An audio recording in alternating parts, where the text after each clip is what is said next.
बिस्मिल्लाहिर्रहमानिर्रहीम।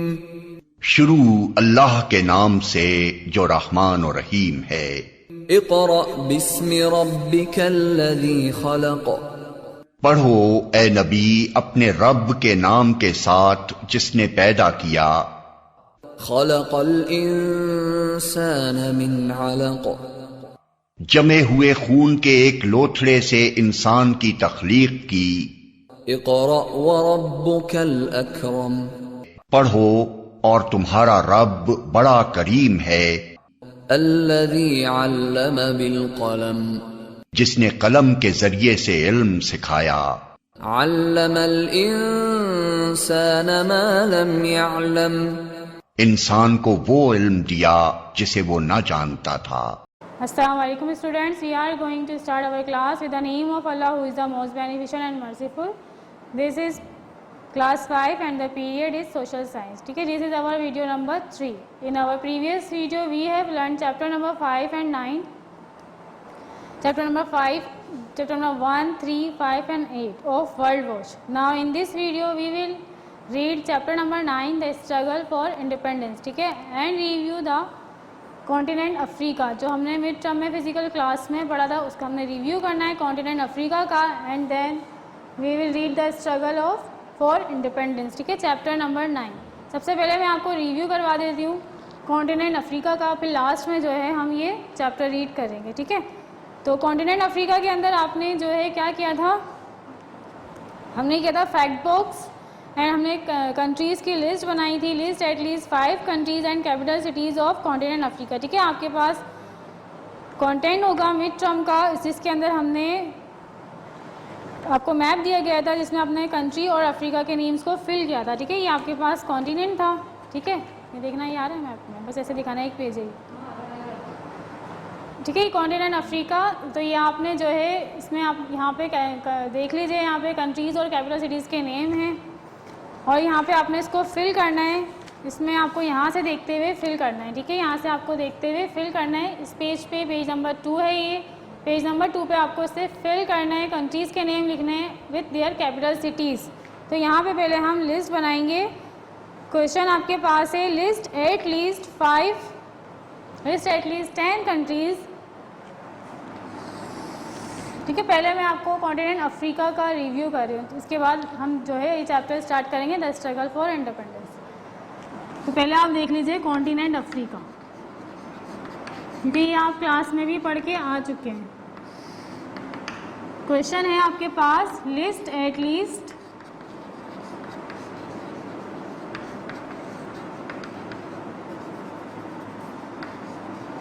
10 countries with their capital cities of Africa.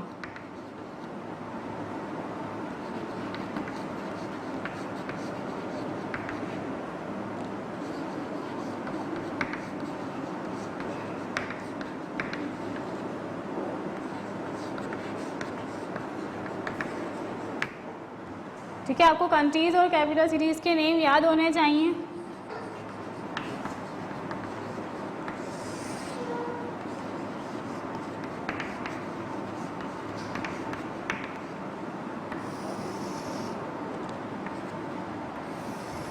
जो आपके पास कंटेंट में मौजूद हैं। ठीक है, उसे मैं सिर्फ पढ़ के बता देती हूँ, यहाँ पे बोर्ड पे नहीं लिख रही हूँ, आप उसे अपने पास कंटेंट में देख लेंगे।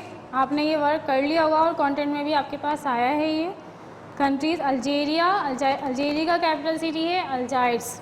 इसी तरह है Morocco, capital city of Morocco is Rabat. Mali, capital city of Mali is Bamako. Niger, capital city of niger is Naomi.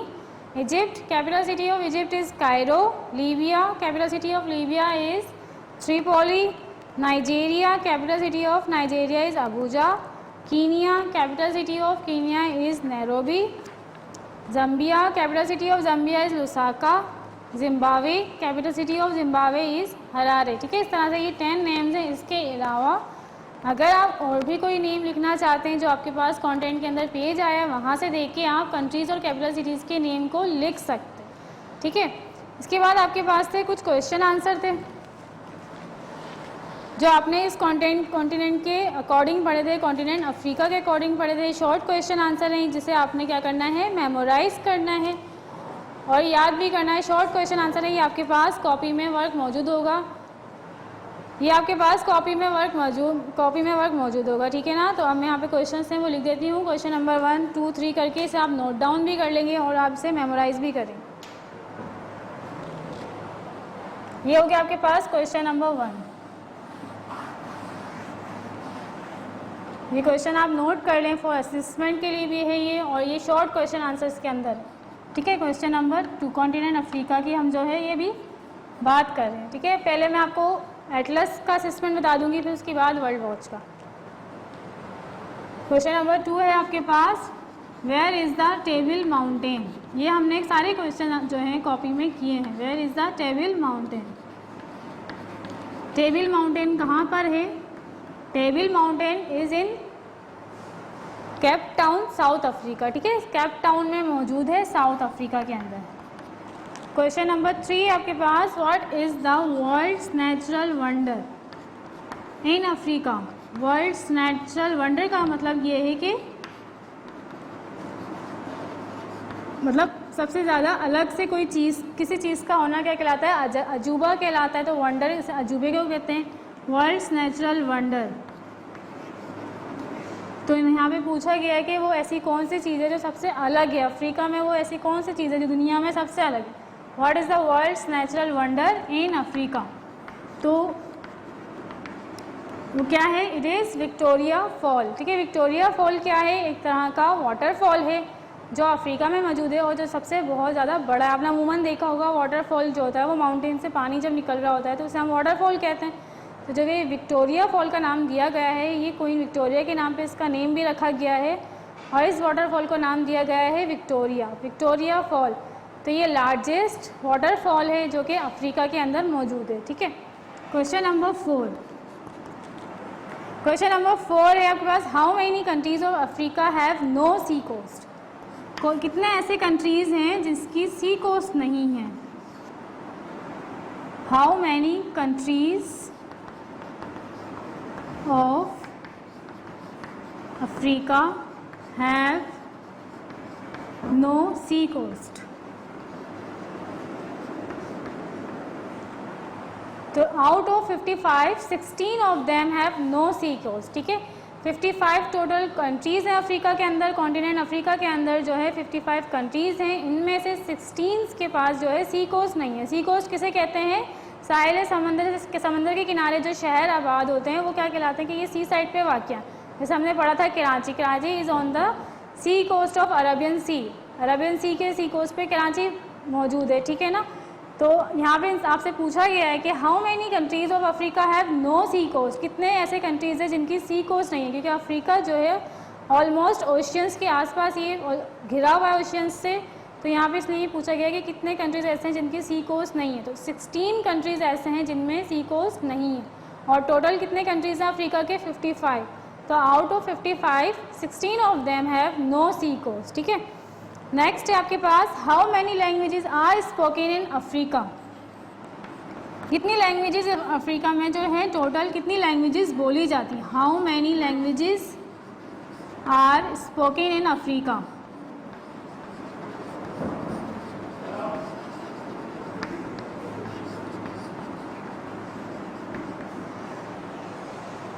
About 1500 languages are spoken in Africa, ठीक है। जो टोटल 1500 लैंग्वेजेस हैं जो कि अफ्रीका में बोली जाती हैं। तो हम यहाँ पे क्या आंसर लिखेंगे? About 1500 languages are spoken in Africa, ठीक है। यहाँ पे ये आपके पास थे short question answer, continent Africa के शॉर्ट क्वेश्चन आंसर थे। Question number 1, 2, 3, 4 and 5। अब आपके पास आ जाते हैं लॉन्ग क्वेश्चन आंसर। तो लॉन्ग क्वेश्चन आंसर के अंदर आपके पास है इसमें complete the fact box of Africa, ठीक है। क्वेश्चन नंबर 6 है इसके अंदर, complete the fact box of Africa.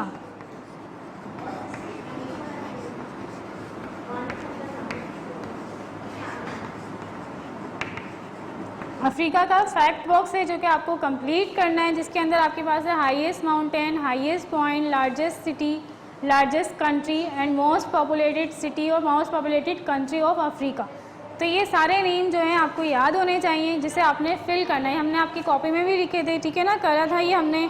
तो लार्जेस्ट कंट्री कौन सा है अफ्रीका का, वो है अल्जीरिया, ठीक है। एंड लार्जेस्ट सिटी जो है वो कौन सा है, लेगोस, नाइजीरिया में जो है ये मौजूद है, ठीक है। इसके अलावा हाईएस्ट पॉइंट को है माउंट किलिमंजारो, लोएस्ट पॉइंट है आपके पास लेक असाल, एंड द लॉन्गेस्ट रिवर जो है आपके पास है रिवर नाइल, जो कि आप पहले पिछले किताबों में भी पढ़कर आए हैं, ठीक है ना। लॉन्गेस्ट रिवर है रिवर नाइल। तो ये था आपके पास फैक्ट बॉक्स, जिसे आपने कंप्लीट करना है।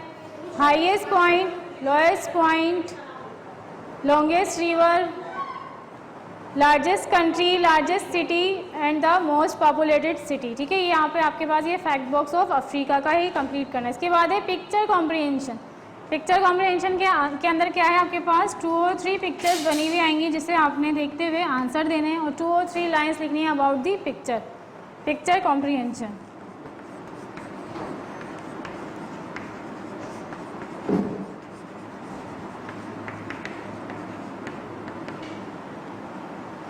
तो कौन कौन सी पिक्चर्स है आपने कंटेंट में भी देखी होंगी। एक पिक्चर आपके पास है विक्टोरिया फॉल, ठीक है, Table mountain, Victoria fall, chimpanzees and the food street. Africa की 4 पिक्चर्स हैं, पिक्चर नंबर 1, 2 एंड 3। उनके पहले आपको नेम मेंशन करने हैं पिक्चर नंबर 1 से। सबसे पहले फर्स्ट लाइन में आपने क्या लिखना है कि इस पिक्चर का नेम क्या है। सेकेंड लाइन में आपने लिखना है कि ये पिक्चर कहाँ है, मतलब ये किस जगह की है, कहाँ पे ये पाई जाती है, और इस पिक्चर के बारे में कोई स्पेशल जो बात है वो क्या है, ठीक है ना। आपने ये तीनों लाइंस में आपको ये आंसर देना है। फर्स्ट लाइन में आप लिखेंगे, जैसे फॉर एग्जांपल अगर आपके पास पिक्चर आ जाती है विक्टोरिया फॉल की, तो आप लिखेंगे कि इट इज़ विक्टोरिया फॉल। क्या है ये, विक्टोरिया फॉल है ये। और ये कहाँ मौजूद है, it is in Africa, Africa के अंदर है। और इसकी क्या खास बात है कि ये बहुत लार्जेस्ट वाटरफॉल है और इसे कहा जाता है world's natural wonder of Africa, ठीक है। दुनिया का ये अजूबा भी कहलाता है, जो कि अफ्रीका के अंदर मौजूद है। तो इस तरीके से आपने 2 और 3 पॉइंट्स जो हैं वो इस एक पिक्चर के बारे में याद करने और लिखने। ये आपके पास कंटेंट में भी मौजूद है। 4 पिक्चर्स हैं, मैं यहाँ पे पिक्चर्स के नेम आपको बता देती हूँ। पिक्चर नंबर 1 में टेबल माउंटेन है, विक्टोरिया फॉल, ठीक है। पिक्चर नंबर 1 थी आपके पास विक्टोरिया फॉल की। पिक्चर नंबर 2 टेबल माउंटेन, इसके बारे में आपने मेमोराइज करनी है 2 और 3 lines. Table mountain, Victoria fall. Picture number 3 food street, ठीक है।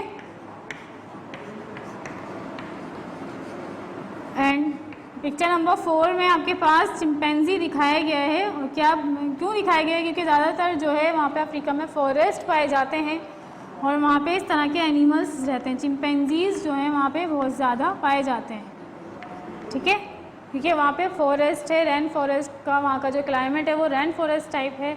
बारिशें ज़्यादा होती हैं या अगर डेजर्ट भी हैं तो वहाँ पे चिंपैंजीज जो होते हैं वो बहुत ज़्यादा पाए जाते हैं। तो ये 4 पिक्चर्स हैं आपके पास, इनके बारे में आपको मेमोराइज़ करना है। यहाँ पे आपका कॉन्टिनेंट जो है कंप्लीट हो गया। इस कॉन्टिनेंट अफ्रीका के कुछ क्वेश्चन आंसर और फैक्ट बॉक्स और पिक्चर कॉम्बिनेशन, ये सब चीज़ें आपको मेमोराइज़ करनी है, अपनी कॉपी में भी करनी है, ठीक है। ये आपकी हो जाएगी असेसमेंट ऑफ एटलस, ठीक है। ये एटलस की असेसमेंट है, एक मिनट, असेसमेंट ऑफ एटलस, ठीक है। एक बार और रीड कर दे रही हूँ। Number 1, question number 1, list at least 10 countries with their capital cities of Africa. Question number 2, where is the Table Mountain? Question number 3, what is the world's natural wonder in Africa? Question number 4, how many countries of Africa have no sea coast? Question number 5, how many languages are spoken in Africa? Question number 6, complete the fact box of Africa. Question number 7, picture comprehension. Picture number 1, Victoria Fall. Picture number 2, Table Mountain. Picture number 3, Food Street. Picture number 4, Chimpanzees. तो ये सारा जो question है ये आपको memorise करने हैं और अपनी कॉपी में मेमोराइज़ करने के बाद आंसर भी देने हैं, ठीक है। इसे आप मेमोराइज़ कर लेंगे। अब हम आ जाते हैं चैप्टर नंबर 9 पे, the struggle for independence.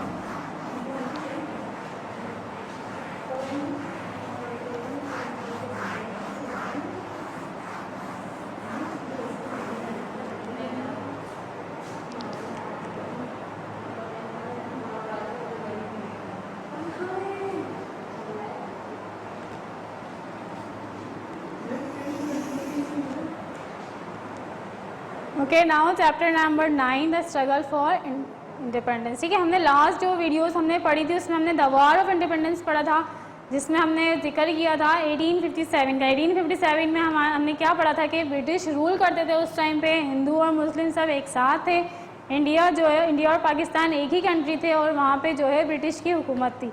British वहाँ पे रूल करा करते थे और वो मुसलमानों पे और हिंदुओं पे उनको तंग करते थे, मतलब उनसे टैक्सेस ज़्यादा लिए जाते थे और उनसे काम भी ज़्यादा लिया जाता था। इसके अलावा आर्मी में उनके साथ क्या हुआ था कि उनको एक गन पाउडर दे दिया गया था।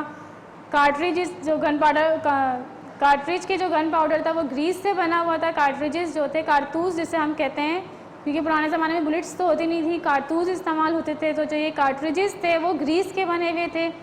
तो मुसलमानों ने इसे हाथ लगाने से मना कर दिया था। वो ये समझ रहे थे कि ये पिग के फैट से बने हुए हैं, ठीक है। और जो हिंदू थे उन्होंने इसको हाथ लगाने से मना किया था कि क्योंकि वो समझ रहे थे कि ये काऊ के फैट से बने हुए हैं। तो इस बात को लेके भी वहाँ पे एक बहुत बड़ा झगड़ा हुआ था। जो सोल्जर्स थे उनको कैद कर लिया गया था। 85 सोल्जर्स तकरीबन कैद हुए थे। फिर उनकी आज़ादी के लिए इंडियंस ने जो है मिलके हमला किया ब्रिटिश के ऊपर और जंग वगैरह लड़ी गई। लेकिन 1858 के अंदर दोबारा ब्रिटिश की हुकूमत आ गई थी और क्वीन विक्टोरिया को इम्प्रेस ऑफ इंडिया बना दिया गया था, ठीक है। इसके बाद है द स्ट्रगल फॉर इंडिपेंडेंस।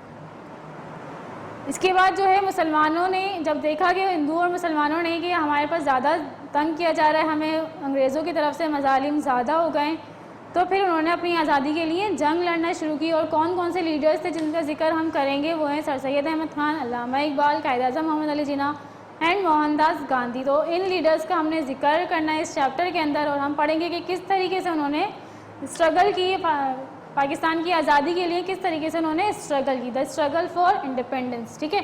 तो कौन कौन से हम लीडर्स के बारे में पढ़ेंगे। Number 1 sir Syed Ahmad Khan,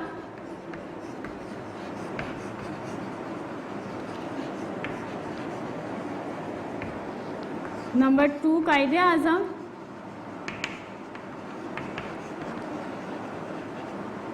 number 3 Allama Iqbal,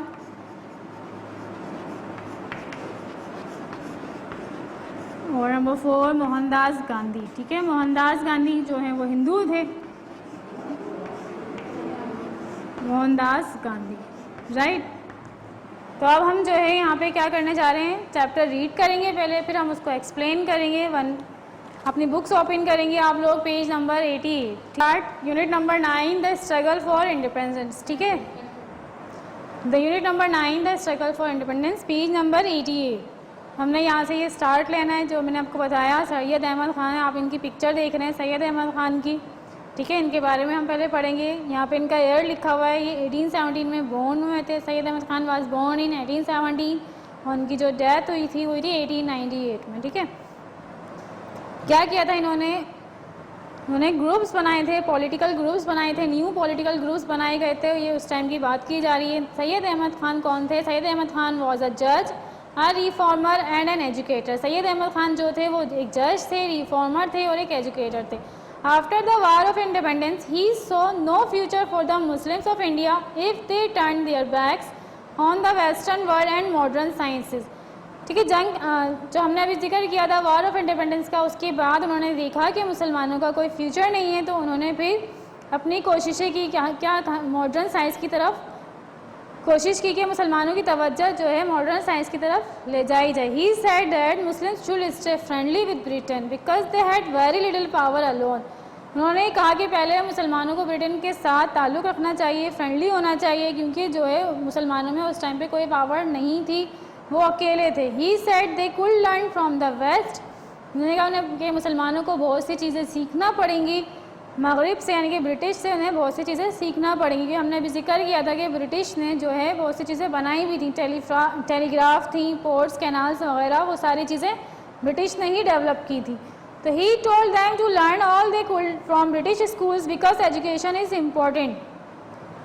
तो उन्होंने कहा कि ब्रिटिश स्कूल से मुसलमानों को एजुकेशन हासिल करनी चाहिए, क्योंकि विदाउट एजुकेशन के वो कुछ भी नहीं कर सकते। Education is the most important for Muslims. The British realized that they must let the people of the subcontinent take more part in government. A British official started the Indian National Congress in 1885. Indians belonging to all religions, Muslims, Hindus, Sikhs and Christians, and some British people join the Congress.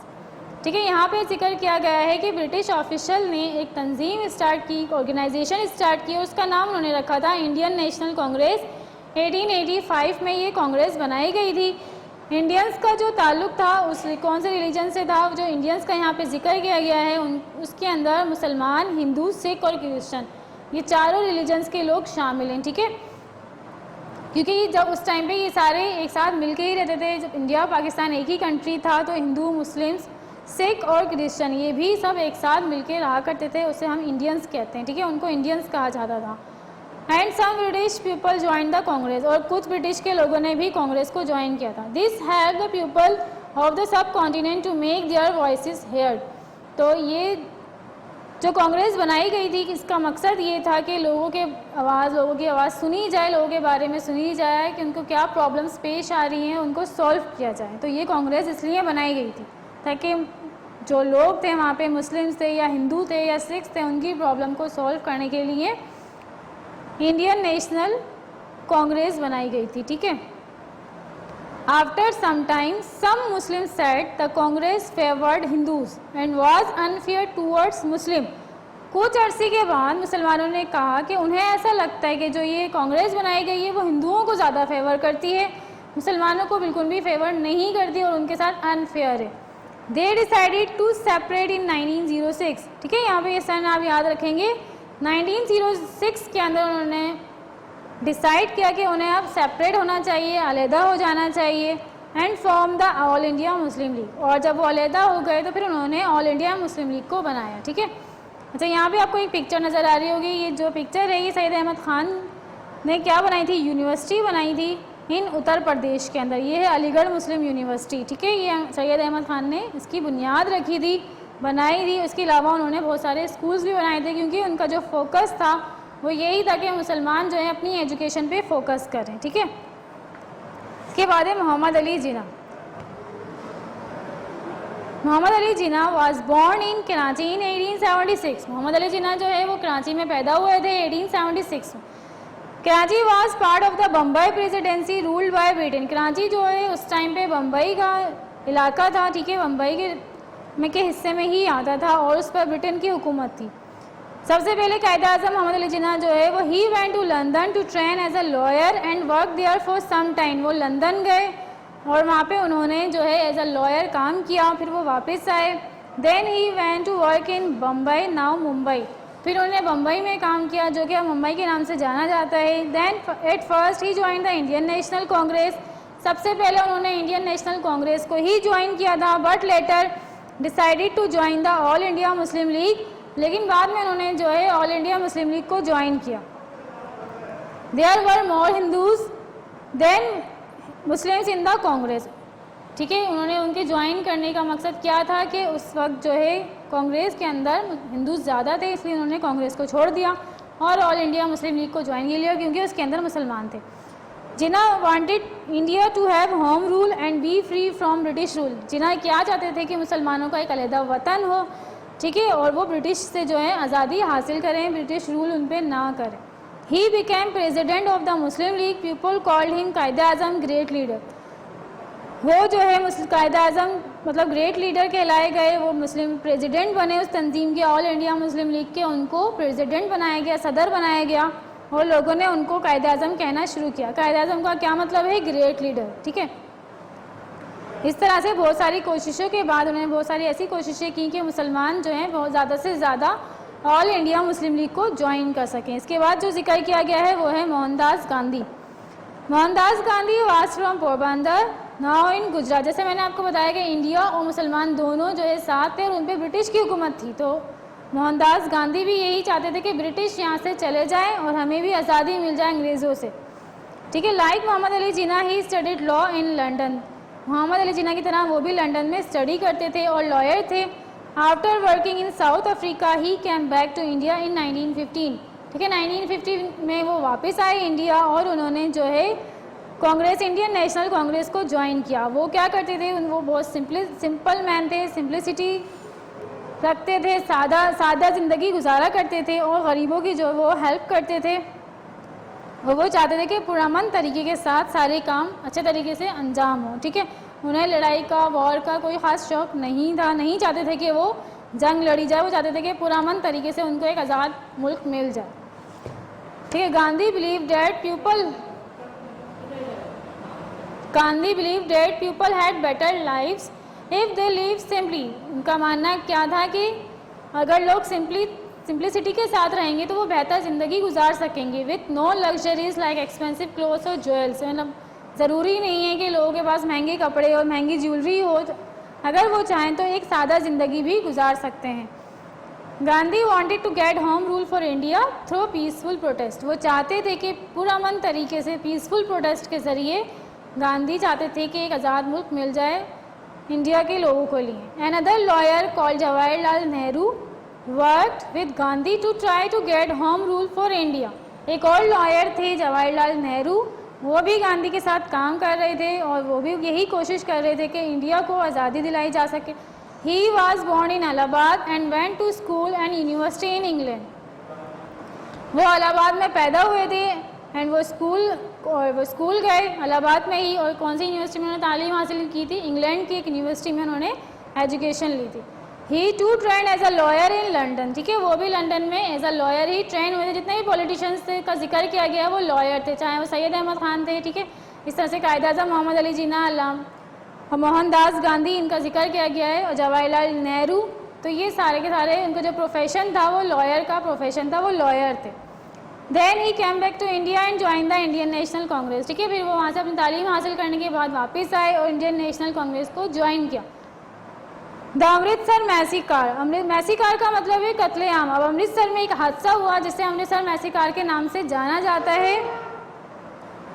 और वो हादसा क्या था कि Muslim और Hindu leaders asked the British to give them more power in their own government. मुसलमानों और हिंदुओं के जो लीडर्स थे उनको कहा गया था कि पावर दी जाए, उनको भी पावर दी जाए गवर्नमेंट में। लेकिन जो ब्रिटिश ने उनकी ये बात नहीं मानी थी, कुछ चेंजेस किए थे और ज़्यादा चेंजेस नहीं किए थे, और वो नहीं चाह रहे थे कि मुसलमानों की या हिंदुओं की हुकूमत हो। People started to meet to protest about this. तो वहाँ जो रहने वाले लोग थे उन्होंने इस सिलसिले में एक दूसरे से मिलना शुरू किया और एहतजाज करने शुरू कर दिए। उसके बाद Indian National Congress and Muslim league held meetings about it. तो इंडियन नेशनल कांग्रेस और मुस्लिम लीग एक हिंदुओं की ऑर्गेनाइजेशन थी और एक मुसलमानों की थी, तो दोनों एक साथ आपस में मिल गए थे और वो चाहते थे कि पहले अंग्रेज़ जो है इस मुल्क से जाएं और उनको अंग्रेज़ों से आज़ादी हासिल हो। तो इस सिलसिले में उन्होंने आपस में मीटिंग्स करना शुरू कर दी थी और एहतजाज भी करना शुरू कर दिए थे, प्रोटेस्ट करना शुरू कर दिया था। इसके बाद then the British governor of the Punjab ban protest meetings. जो ब्रिटिश गवर्नमेंट थी उसने बैन कर दिया था, मना कर दिया था कि इस तरह का कोई भी एहतजाज, इस तरह की कोई भी मीटिंग नहीं की जाएगी। लेकिन मुसलमान और हिंदुओं ने उनकी बात, ब्रिटिश की बात नहीं सुनी, ठीक है। और 1919 में एक बहुत बड़ा मजमुआ जमा हुआ, क्राउड जमा हुआ मुस्लिम्स और हिंदुओं का, ठीक है, जालीवाला बाग में। एक जगह का नाम है ये जालीवाला बाग, अमृतसर में एक जगह है, उसका नाम है जालीवाला बाग। यहाँ पे मुसलमान और हिंदू आपस में मिले थे और उन्हें मीटिंग्स करने के सिलसिले में मिले थे ताकि वो ब्रिटिश से जो है आज़ादी हासिल कर सकें। The British general send soldiers to close the only entrance and to shoot the people. British general को जब पता चला कि इस तरह से मीटिंग्स हो रही है तो उसने क्या किया, जो जालीवाला बाग की जो एंट्रेंस थी उसको बंद कर दिया और वहाँ पे लोगों के ऊपर फायरिंग शुरू कर दी, शूट करना शुरू कर दिया। और उन्होंने बहुत सारे, they killed hundreds of people, man, women and children. उन्होंने बहुत सारे लोगों को मारा भी, मैनी अदर्स वर वांटेड, और बहुत सारे जो है इसमें से ज़ख्मी भी हुए। After that more and more people wanted the British to stop ruling the subcontinent. इस हादसे के बाद ज़्यादा से ज़्यादा लोग ये चाहने लगे कि अब ब्रिटिश की हुकूमत ख़त्म हो जानी चाहिए और मज़ीद ब्रिटिश जो है इंडिया पे हुक्मरानी नहीं करे, उन्हें आज़ादी चाहिए थी। तो इस सिलसिले में वो ज़्यादा से ज़्यादा मीटिंग्स और कॉन्फ्रेंस करने लगे, ठीक है। एक कॉन्फ्रेंस का जिक्र यहाँ किया गया है, round table conference in London, जो कि लंदन में हेल्ड हुई थी, उसको जाना जाता है आज भी गोल में इस कॉन्फ्रेंस के नाम से। इस कॉन्फ्रेंस के अंदर मुसलमानों के और हिंदुओं के मसलों पे गौर किया गया था और उनको बताया गया कि किस तरह से हिंदू जो है चाहते हैं कि वो एक आज़ाद वतन को हासिल कर सकें। The Indian National Congress said that India should have home rule, Britain should not rule India at all. They also wanted no more separate elections for Muslims because separation by religion was wrong. ठीक है, अब यहाँ पे सिर्फ बात हो रही थी कि अंग्रेज़ों से आज़ादी हासिल की जाए, लेकिन जो मुसलमान थे वो चाहते थे कि उन्हें भी एक अलहदा आज़ाद वतन मिले, लेकिन हिंदू ऐसा नहीं चाहते थे। वो चाहते थे कि अगर ये मुसलमान मज़हब के नाम पे आज़ादी मांग रहे हैं तो ऐसा मुमकिन नहीं है और ऐसा होना नहीं चाहिए। The Muslim League thought their wishes would not count because there were so many more Hindus. मुस्लिम लीग को अंदाज़ा हो गया कि उनकी बात को नहीं सुना जाएगा, उनकी विशेष को पूरा नहीं किया जाएगा, क्योंकि हिंदुओं की तादाद जो थी उस टाइम पे वहाँ पे ज़्यादा थी, तो उन्हें ऐसा लगा। ठीक है, फिर ब्रिटिश गवर्नमेंट ने राउंड टेबल कॉन्फ्रेंस हेल्ड की और उसमें क्या डिसाइड हुआ, उसमें डिसाइड किया ब्रिटिश गवर्नमेंट ने कि we shall split India into different states with some government of their own, but we shall be in charge of money, taxes, the army and the police. ठीक है, उन्होंने बोला कि इंडिया को हम डिफरेंट स्टेट्स में तोड़ तो देंगे, लेकिन जो चार्जेस, जो मेन चीज़ें होती हैं उसके चार्जेस हम खुद रखेंगे, जैसे जो पैसे वहाँ पे आएंगे, जो टैक्सेस वगैरह पे होते हैं और जो उसके मनी होते हैं उसके चार्जेस जो है वो खुद रखेंगे, और आर्मी और पुलिस पे भी उनका ही अपना हेल्ड होगा। ठीक है, तो मुस्लिम लीग ने इस बात से डिसएग्री किया, उन्होंने इस बात को नहीं माना। 1935 में the British government separated Burma and अदन फ्रॉम इंडिया। उस टाइम पे बर्मा और अदन भी इंडिया के साथ ही थे, तो बर्मा और अदन को 1935 में ब्रिटिश गवर्नमेंट ने इंडिया से अलहदा कर दिया। It also separated Sindh from the Bombay presidency and made Bihar and Orissa into separate provinces. Sindh को भी अलहदा किया गया बम्बई के साथ ही, उसमें बिहार और उड़ीसा जो थे वहाँ पे उनको एक अलहदा प्रोविंस बनाया गया। यहाँ पे इंडिया को तो आज़ादी मिल गई थी, अब इंडिया के अंदर जो है मुसलमान भी थे, तो मुसलमान चाह रहे थे कि उनको भी आज़ादी मिले।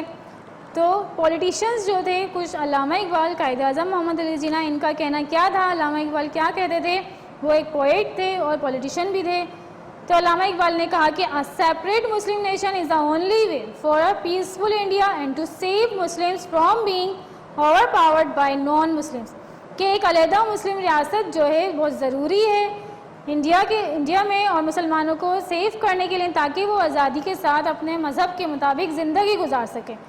The Muslims of north west India and Bengal can be a nation with its own government just like other nations. तो उन्होंने कहा कि जो इंडिया में नॉर्थ वेस्ट साइड में जो मुसलमान थे और बंगाल के रहने वाले जो लोग हैं, उनकी एक अलहदा हुकूमत होनी चाहिए, उनको एक अलहदा वतन का नाम दिया जाएगा या उनके लिए एक अलहदा वतन बनाया जाए। Hindu and Muslims can not become one nation. Quaid Azam ने क्या कहा कि हिंदू और मुस्लिम कभी भी एक कौम नहीं हो सकते। They have different ways of life, उनकी ज़िंदगी गुजारने के तरीके अलहदा हैं, एंड डिफरेंट रिलीजन्स, और उनके मज़हब बिल्कुल अलहदा हैं। हिंदूज विल ओवरशैडो मुस्लिम, हिंदू जो है मुसलमानों के ऊपर हुकूमत करने की कोशिश कर रहे हैं। मोहनदास गांधी का क्या कहना था कि the subcontinent should not be split, subcontinent को स्प्लिट नहीं किया जाए, तोड़ा नहीं जाए। We should not be divided by religion, हमें मज़हब के हिसाब से आज़ादी हासिल नहीं करनी चाहिए। मतलब उन्होंने इस बात को मानने के लिए वो तैयार ही नहीं थे कि मज़हब के नाम पे दो हुकूमतें बनाई जाएँ, दो अलहदा रियासतें बनाई जाएँ। इसी तरह से पॉलिटिशियंस थे विनायक दामोदर सावरकर, उन्होंने कहा कि India should not be split in two, one part for Muslims and the other for Hindus. It should be one man one vote whether he is Hindu और मुस्लिम। उन्होंने कहा कि हिंदू हो या मुसलमान हो, सब एक ही हैं, और मुसलमान और हिंदुओं के लिए कोई ज़रूरत नहीं कि उनको एक अलहदा वतन दिया जाए मुसलमानों को। ठीक है, मुस्लिम should know advantage which Hindu does not have. उन्होंने कहा कि सबको बराबर का ही हक दिया जाएगा, चाहे वो मुसलमान हो या हिंदू हो। Minority is no reason for privilege and majority is no reason for penalty. ठीक है, उन्होंने कहा कि ये कोई ज़रूरी नहीं कि अगर लोगों की तादाद कम है तो उनको उनके हकूक़ नहीं दिए जाएंगे, ऐसा कुछ नहीं होगा। लेकिन कायद आज़म जो है इस बात पर एग्री नहीं थे और उन्होंने बहुत ज़्यादा कोशिशें की, स्ट्रगल की पाकिस्तान को अलहदा वतन बनाने के लिए। In 1940s there were many protests about the British rule of India and whether there should be two nations. Sikhs also asked for their own nation. Sikhs जो थे वो भी अपनी अलग अलहदा रियासत चाहते थे, अलहदा वतन चाहते थे। In the Punjab some protest were violent, ठीक है, कुछ ऐसे प्रोटेस्ट भी हुए जिसमें लोगों को ज़ख्मी किया गया, लोगों पे तशद्दुद भी किया गया। The British made a plan to unite Muslims and Hindus British ने भी एक प्लान बनाया कि हिंदुओं मुसलमानों को एक किया जाए, लेकिन जिन्ना ने क्या सोचा कि Mohammad Ali Jinnah thought the Indian National Congress will join the British to stop the Muslim nation being created. Jinnah को अंदाज़ा हो गया था कि जो इंडियंस हैं, हिंदू हैं, वो ब्रिटिश के साथ मिलकर मुसलमानों को एक अलग वतन हासिल करने नहीं देंगे। तो उन्होंने he plan peaceful marches for Muslims, उन्होंने अपने अलग मार्चेस किए, एहतजाज किए to show that they wanted their own nation, कि हम भी एक अलग वतन चाहते हैं। But on many of the marches people fought and damage buildings. इन मार्चेस के दरमियान में क्या हुआ कि बहुत से लोग ज़ख्मी भी हुए, इमारतों को भी नुकसान पहुंचा और लोगों के आपस में बहुत ज़्यादा लड़ाई भी हुई और उन पर तशद्दुद भी किया गया। बिला आखिर 1947 में इतनी ज़्यादा स्ट्रगल करने के बाद the British gave the subcontinent home rule, they made new borders. British ने फिर मुसलमान और हिंदुओं को अलहदा कर दिया और नए बॉर्डर्स बना दिए। On 14 August 1947 Pakistan became a nation, और आखिरकार 14 अगस्त 1947 में पाकिस्तान एक अलहदा वतन बन गया। The next day India became a nation, Nehru was it's first prime minister. अगले दिन हिंदू जो इंडिया था वो भी आज़ाद हुआ और नेहरू जो है वहाँ के पहले प्राइम मिनिस्टर बने। ठीक है। Many Muslims in the new India and Hindus and Sikhs in the new Pakistan left their homes. Hundreds of thousands died in the fighting that began. बहुत से लोग इस जंग में ज़ख्मी हुए और शहीद भी हुए और मारे भी गए जब ये हिंदू और मुसलमान जो अलग-अलग हुए थे, जब ये अपने पास अलग से आना शुरू हुए अपने अपने मुल्क में। जब ये बॉर्डर बन गया तो जो हिंदू पाकिस्तान में रहते थे वो उन्होंने हिंदुओं में हिजरत की, माइग्रेशन की, और जो हिंदू इंडिया जो मुस्लिम्स जो थे वो इंडियन साइड्स पे थे, हिंदुओं की तरफ रहते थे, वो पाकिस्तान आए तो उन्होंने भी माइग्रेशन की। ठीक है। तो जब ये माइग्रेशन हो रही थी तो उस वक्त उनको भी ज़ख्मी किया गया, बहुत सारे लोगों को मारा भी गया इस माइग्रेशन के दरमियान। अच्छा, चौधरी रहमत अली कौन थे? Chaudhry Rahmat Ali studied law in Britain and lived there for most of his life. Chaudhry Rahmat Ali ने भी लॉ पढ़ा था, ब्रिटेन में रहते थे वो भी। ठीक है। और वहाँ पे उन्होंने अपनी ज़्यादातर ज़िंदगी गुजारी थी। He wrote about his ideas for the new Muslim nation Pakistan. उन्होंने भी अपने ख्यालात का इजहार किया था पाकिस्तान को अलहदा वतन बनाने के लिए उन्होंने भी एक अपने ख्यालात का इजहार किया। ठीक है। He propose the name Pakistan for the Muslim nation. उन्होंने ही तजवीज़ किया था पाकिस्तान का नाम मुस्लिम नेशन के लिए। और क्या सोच के उन्होंने तजवीज़ किया था, क्या पाकिस्तान का क्या मतलब है, क्या स्टैंड फॉर है? P for Punjab, A for Afghania near the north west border of the subcontinent, K for Kashmir, S for Sindh, tan from Balochistan. जो तान है ये बलूचिस्तान से निकला।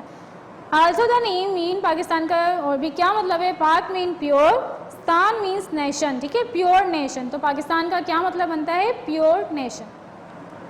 इसके बाद इसमें जितने भी एक्सरसाइजेज हैं ये आपके पास कंटेंट में सॉल्व कर दी गई हैं। ठीक है। वहाँ से आपने देख के उनको अपने पास मेमोराइज़ करना है, याद कर लेना है। यहाँ पे ये आपका चैप्टर जो है वो कंप्लीट होगी। अपने पास नोट डाउन कर लेंगे। ठीक है। नंबर 1 ये आप फिल करेंगे। जब आप चैप्टर रीड करेंगे तो चैप्टर रीड करने के साथ साथ आप इसे फिल भी कर देंगे। Number 1 the British first build the telegraph in subcontinent in 1857। Number 2 the gunpowder cartridges were made from dash to make them waterproof. Number 3 Queen Desh became Empress of India. Number 4 Desh was a judge, a reformer and an educator. Number 5 Desh means Great Saul. Number 6 in Desh since separated from Bombay. Number 7 Desh was the first Governor General of Pakistan. Number 8 Desh proposed the name Pakistan for the Muslim nation. ठीक है। इसे आप जो है fill कर लेंगे अपने पास और मेमोराइज भी कर लेंगे। चैप्टर जब रीड करेंगे तो आप इसे मेमोराइज कर लेंगे। एक बार और रीड कर देती हूँ, आप और से देख लीजिए। The dash first build the telegraph in subcontinent in 1857। The gunpowder cartridges were made from dash to make them waterproof. Queen dash become empress of India. Dash was a जज, a reformer and an educator. Dash mean great soul. In dash since separated from Bombay. Dash was the first governor general of Pakistan. Desh proposed the name Pakistan for the Muslim nation. तो here we have complete the chapter number 9 the struggle for independence। ठीक है। असिस्टमेंट note कर लीजिए। Continent Africa की असिस्टमेंट मैंने आपको start में बता दी थी। अब यहाँ पे ये असिस्टमेंट नंबर 3 है आपकी। क्वेश्चन आंसर है चैप्टर नंबर 9 के हैं। फिल इन द ब्लैंक्स आपने देख ली हैं। चैप्टर आपने रीड कर लिया है, ठीक है। क्वेश्चन अपने पास नोट कर लें, question number 1, question number 2 and question number 3। Page number मैं आप पे लिख देती हूँ, बुक से आप क्वेश्चंस देख लेंगे। पेज नंबर 89, फिर ट्रू फॉल्स है एक्सरसाइज ए, ठीक है ना। कंप्लीट याद करनी है 1 to 4, इसके अंदर क्वेश्चन आंसर है। इसके बाद है पेज नंबर 91, पेज नंबर 91 में भी एक्सरसाइज ए है, क्वेश्चन आंसर है। पेज नंबर, इसके बाद पेज नंबर 95, पेज नंबर 95 की भी एक्सरसाइज ए आपको जो है वो मेमोराइज करनी, ठीक है। होमवर्क यहाँ पे अपना नोट कर लीजिए, मेमोराइज ऑल क्वेश्चन आंसर और कंप्लीट चैप्टर नंबर 9।